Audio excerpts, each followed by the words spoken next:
Regardez les gars, il neige. Hey, hey, hey.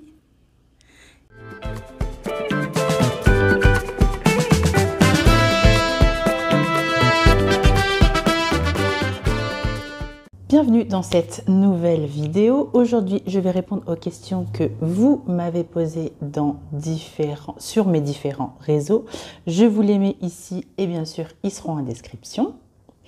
Nous allons tout de suite commencer. Alors, pour ceux qui ne me connaissent pas, je m'appelle Mélodie, je suis coach végétal.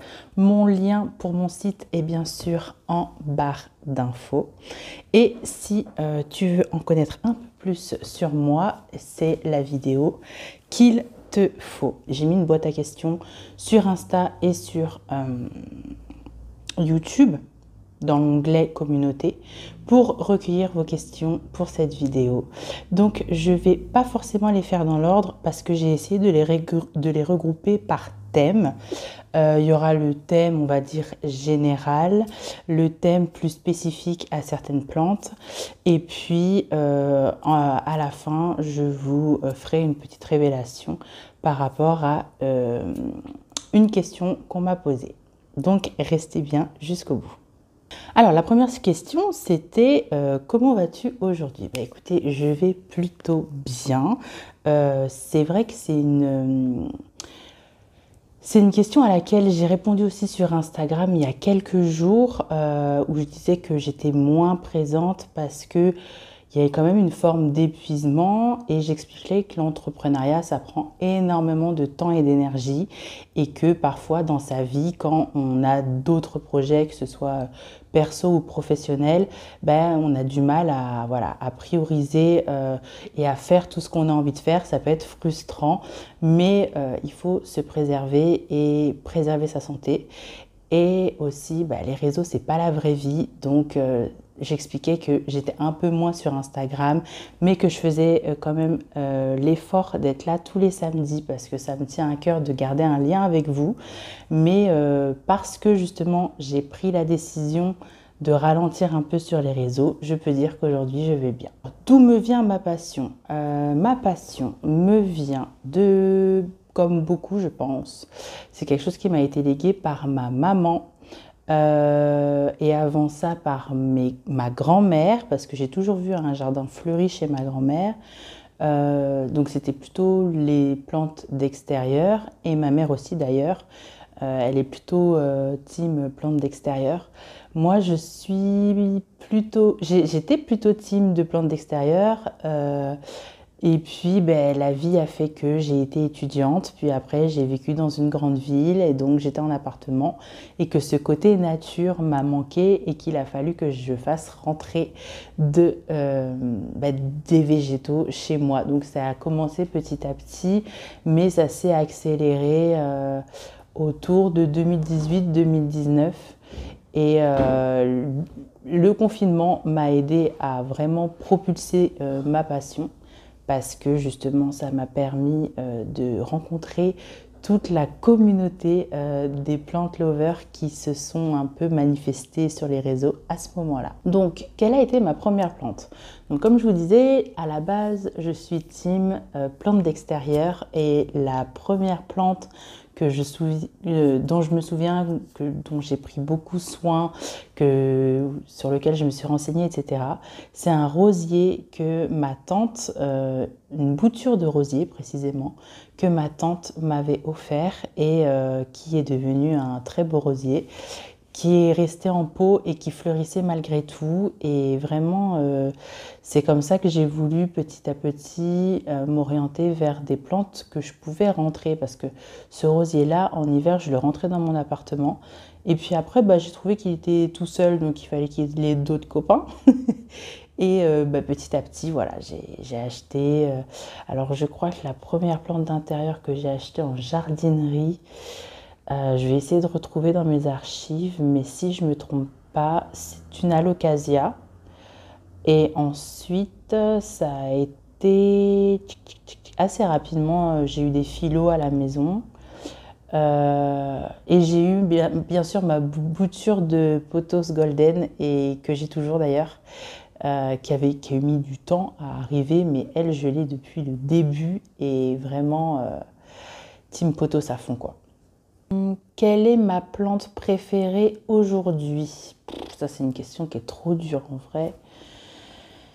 Ma plante préférée aujourd'hui. Attendez, je fais un petit tour d'horizon.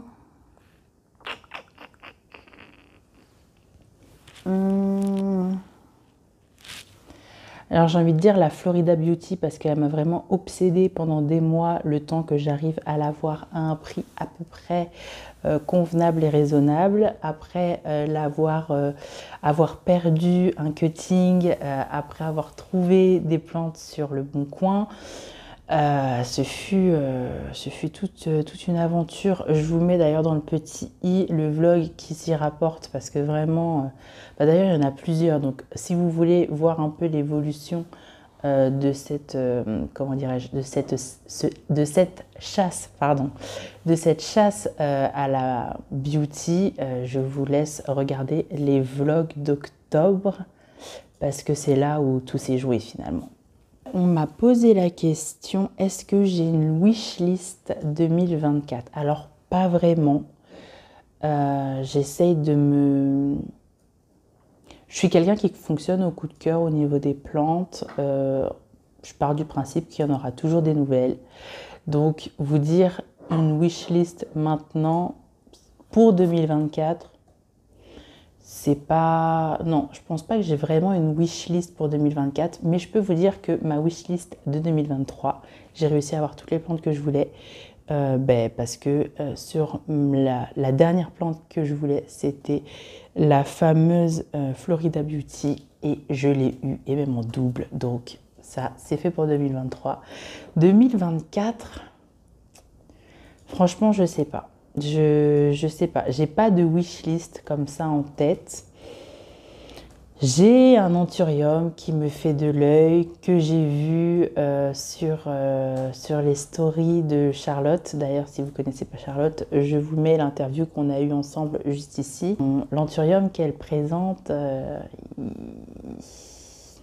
je me dis que si je commence avec les anthuriums, c'est foutu en fait. Donc je me restreins vraiment. Je me restreins. Pour le moment, je me dis que j'ai assez de plantes et si déjà elles arrivent toutes à croître et que j'arrive à toutes les multiplier, ce sera déjà super. Il y a une question très intéressante qui m'a été posée, c'est si je devais tout recommencer à zéro en tant que plant lover, qu'est-ce que je ferais différemment? Alors, donc ça c'est une partie spéciale pour les personnes qui commencent juste à s'intéresser au monde des plantes et qui voudraient déjà toutes les avoir dans leur salon. Je dirais à la moi d'avant qu'il faut prendre son temps.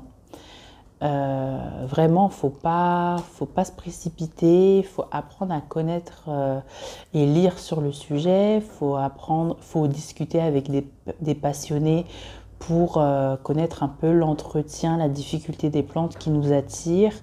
Il faut aussi avoir conscience que c'est de l'entretien à l'année. C'est-à-dire que quand on part en vacances, il faut trouver quelqu'un pour s'en occuper. C'est comme un chien ou un chat. Donc je pense que ce que je dirais à la moi d'avant, c'est prends ton temps et c'est pas grave si tu fais des erreurs. Tu vas perdre des plantes. C'est normal au début parce que tu sais pas trop comment ça fonctionne, mais ne mets pas énormément d'argent dans cette passion-là au départ. Tu auras tout le temps d'acheter des spécimens rares plus tard. Commence à te faire la main avec des boutures que tu trouves sur le Bon Coin ou des petites plantes que tu peux trouver par-ci par-là. Je dirais aussi à la moi du passé de ne pas acheter les toutes petites plantes de jardinerie parce qu'on pense toujours que ça va être plus facile, mais en fait le système racinaire est tellement fin qu'elle ne nous pardonne pas une erreur d'arrosage, donc c'est parfois plus compliqué d'avoir une toute petite plante qu'une grosse plante. Autre question qui maintenant est un peu plus personnelle, comment vont tes plantes en hiver? Alors je vous dirais qu'elles manquent cruellement de lumière, ça se sent, ça se voit, elles perdent leurs feuilles à vue d'œil, elles me font de la peine. Elles me disent mais pourquoi? Pourquoi y a-t-il aussi peu de lumière? Bon, écoutez, elles font ce qu'elles peuvent, on va dire. Là, on sent que la plupart sont entrées en repos végétatif et j'ai pas de nouvelles feuilles. C'est pour ça d'ailleurs que je vous ai pas trop fait enfin que je vous ai pas fait même du tout de vlog pour le mois de novembre parce qu'en vrai, il s'est rien passé à part arroser une fois par semaine et encore, je m'occupe pas de mes plantes, quoi. Enfin, il n'y a rien qui se passe. Donc, j'enlève les feuilles qui tombent et c'est tout. Et je croise les doigts pour qu'elles passent l'hiver toutes. On verra au mois de fin février, début mars, on verra l'étendue des dégâts. Mais bon, écoutez, pour le moment, elle s'accroche. Avec cette question, bien sûr, on m'a posé la question est-ce que le sud-ouest te manque? Oui, évidemment que le sud-ouest me manque. Enfin, le sud-ouest manque surtout à mes plantes. La luminosité manque surtout à mes plantes. Et ma véranda manque à mes plantes, clairement. Voilà. Après, je sais qu'ils, là où j'habitais, ils ont eu un mois de novembre aussi pourri. Donc, on va savoir, mes plantes, elles auraient été tout aussi désespérées qu'ici. Donc, bon, écoutez, il faut aussi qu'elle s'adapte, parce que moi, je m'adapte bien, donc il faut bien qu'elle s'adapte elle aussi. Et donc, je pense que ça va mettre un petit peu de temps avant qu'elle... Peut-être que l'hiver prochain, ça ira mieux, parce qu'elles auront eu l'habitude de cette baisse de luminosité. Mais cette année, on sent qu'on n'est pas sur le même tempo que l'année dernière. Ou, par exemple, l'année dernière, j'avais encore des nouvelles feuilles. J'ai eu des nouvelles feuilles en novembre et j'ai eu des nouvelles feuilles à partir de février. Là, j'ai plus de nouvelles feuilles depuis fin octobre et je pense pas avoir de nouvelles feuilles avant mars. Donc voilà, j'essaye de pallier à tout ça. J'ai 2 lampes horticoles, j'en ai 2 autres qu'il faudrait que j'installe, mais j'ai toujours pas fait. Et puis en plus, il faudrait que je vous filme cette installation. Faut pas que j'attende mars pour le faire, donc il va falloir quand même que je m'y mette. Mais tout ce qui est électrique, en fait, j'ai un truc à raccorder et je repousse le moment où il faut que je le fasse. Parce que toucher à l'électrique, ça me fait un peu peur, donc... mais bon, je vais le faire, je vous filmerai ça et bientôt vous aurez une vidéo. Je crois que c'est la 2e fois que je vous dis que je vais vous faire la vidéo sur les lumières. Mais il faut vraiment que je vous fasse la vidéo sur la lumière. Alors, on m'a demandé aussi si j'arrivais à m'acclimater dans le Grand Est. Écoutez, oui, moi personnellement, ça va, j'arrive à m'acclimater, il n'y a pas de souci là-dessus.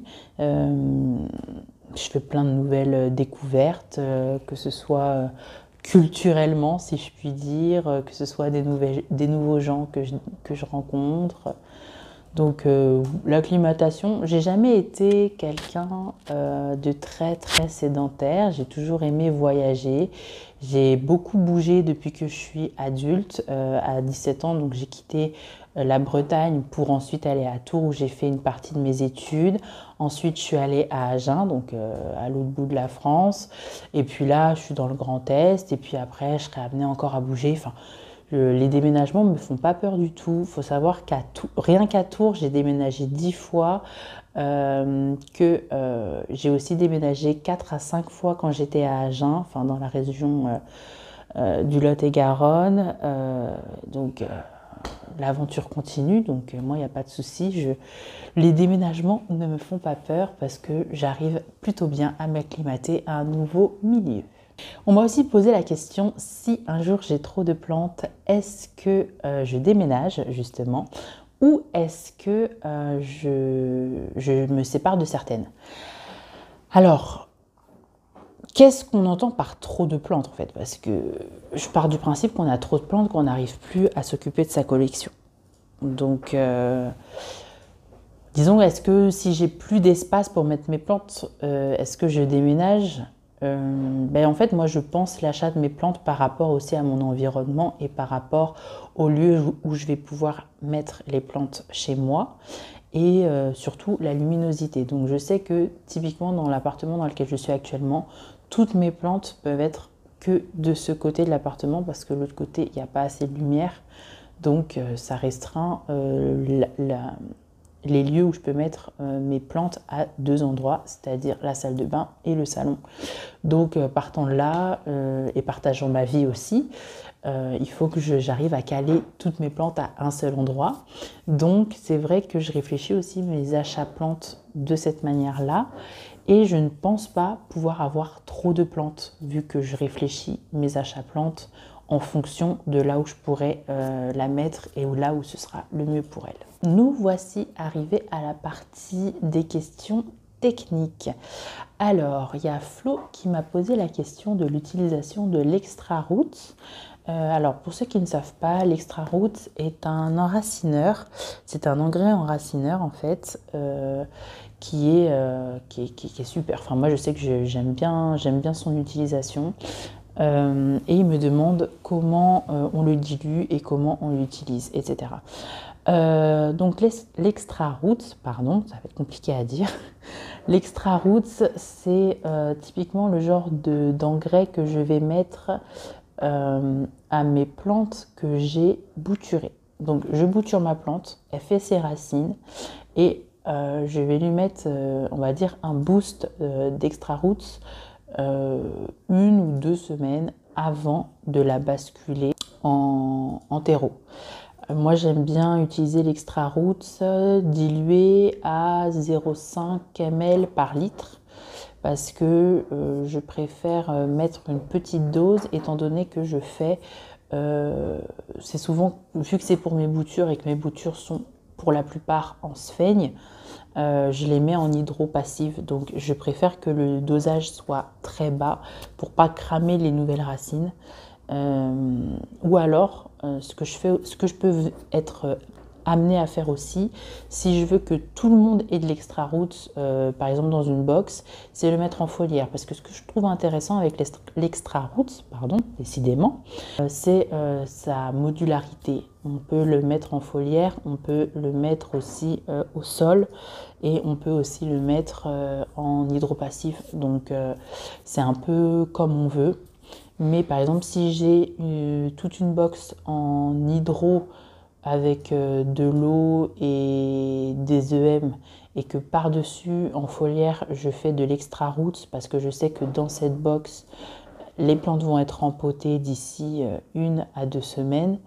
Voilà, je trouve que je vais faire un foliaire, on va dire une fois par semaine pendant 2 semaines, donc 2 fois avant de rempoter parce que je trouve que ça permet aux racines d'être plus costauds et de ne pas cramer après le rempotage. Post-rempotage, je vais pas forcément mettre de l'extra roots. Je me tournerai surtout vers le phytomar parce que étant donné que c'est un stress et que le phytomar est là pour aider les plantes à combattre le stress, voilà, moi je mets du phytomar juste après le rempotage et l'extra roots c'est vraiment pour préparer et renforcer les racines avant le rempotage. Voilà comment moi j'utilise l'extra roots. Ensuite on me demande que fait-on quand nos Sympolia ont des mites? Alors, j'ai pas de violette africaine parce que les Sympolia, voilà, c'est des violettes africaines. J'ai pas de violette africaine à la maison. Les violettes africaines, elles ont un toucher un peu velours. Donc, pour éviter déjà qu'il y ait des problèmes de pourrissement de feuilles, la voie foliaire me paraît compliquée, mais il va falloir traiter dans tous les cas. Donc, je pense d'essayer d'enlever avec une douche, donc de les doucher, de passer du savon noir et ensuite un insecticide du style Rapide Total par exemple, ou encore on peut trouver des insecticides plus naturels maintenant, mais bon, si on veut que ce soit efficace et en une fois, je pense que le Rapide Total, c'est ce qu'il y a de mieux. Mais après, voilà, s'il y a une grosse infestation, malheureusement, je vais te conseiller de bouturer ta plante pour essayer de sauver ce qui est sauvable et de jeter le reste, quoi. Parce que le problème, c'est qu'une fois que les mites sont installées, c'est très difficile de les enlever. Comment entretenir un Rhipsalis? Alors, un Rhipsalis, je vous mets une photo ici d'un style de Rhipsalis. C'est de la famille des succulentes et de la famille des... Enfin, c'est un mix entre succulente et cactus. Donc ça va être un sol très drainant parce que donc il va y avoir des racines très fines et profondes. Donc il va falloir l'arroser. Il ne faut surtout pas, comme toute plante, il faut l'arroser, mais certaines personnes pensent que les cactus n'ont pas besoin d'être arrosés, ce qui est totalement faux. Donc il faudra l'arroser, mais faire attention qu'il n'y ait pas d'eau qui stagne au fond. Éviter de trop mouiller les feuilles et l'arroser voilà, quand les feuilles commencent à être un peu molles. Après, au niveau de l'entretien, je pense que c'est une plante qui a besoin de pas mal de luminosité. Question suivante. Quel est le meilleur support pour les plantes? Les paulmos ou le coco? Ou les tuteurs coco? Alors les paulmos, c'est ce qu'on appelle des tuteurs qu'on peut remplir de sphènes. Et les tuteurs coco, c'est les tuteurs qui sont déjà faits avec une ficelle qui maintient le coco. Je vous mets ici des photos pour que vous compreniez mieux mon propos. Moi, je te dirais que quand même la paulmos, c'est ce qu'il y a de mieux parce que tu peux plus facilement réhumidifier ta sphène, que la sphène est capable de contenir 10 fois son poids en eau. Donc ça va activer plus facilement les racines aériennes. Le coco est hyper compliqué à réhumidifier, donc plus galère. Je pense que le coco peut être intéressant si tes plantes sont en extérieur et que tu peux les doucher, quoi. Moi, je sais que j'en ai eu pour justement pour ma grosse MV, mais j'ai dû changer en fait quand je suis arrivée en intérieur. On me demande aussi que faire si le syngonium perd ses variégations. Alors, le mieux, c'est de couper sous le nœud d'une des feuilles qui était encore variegata. Comme ça, les nouvelles têtes, vous aurez une chance de les voir variegata et qu'elles ne reviennent pas vertes. Après, ça peut être un problème d'exposition aussi. C'est-à-dire qu'une plante mal exposée va faire tout pour avoir plus comment dirais-je, une couverture plus grande au niveau de sa chlorophylle, et donc si elle est variegata, sacrifier les parties blanches et faire des nouvelles feuilles plus vertes pour pouvoir capter le plus de lumière possible. Donc c'est possible d'avoir des plantes qui ne sont pas variegata en hiver par exemple, qui vont réverse comme on dit, et arriver au printemps avec une meilleure luminosité seront un peu plus variegata. Ça peut être un problème aussi de carence parce qu'une plante carencée ne révèle pas forcément ses variégations. Donc là, il va falloir la nourrir correctement pour qu'elle retrouve toutes ses variégations. Et enfin, la dernière question, c'est une question que Nathalie m'a posée, c'est quels sont mes projets pour 2024? Et ça, je ne vous en dirai pas plus avant samedi 30 décembre, où je vous sortirai la vidéo du bilan de 2023 et mes projections de 2024. J'espère que cette FAQ vous a plu. Je vous fais à tous de très gros bisous et je vous dis à samedi prochain pour la prochaine vidéo. Bye bye!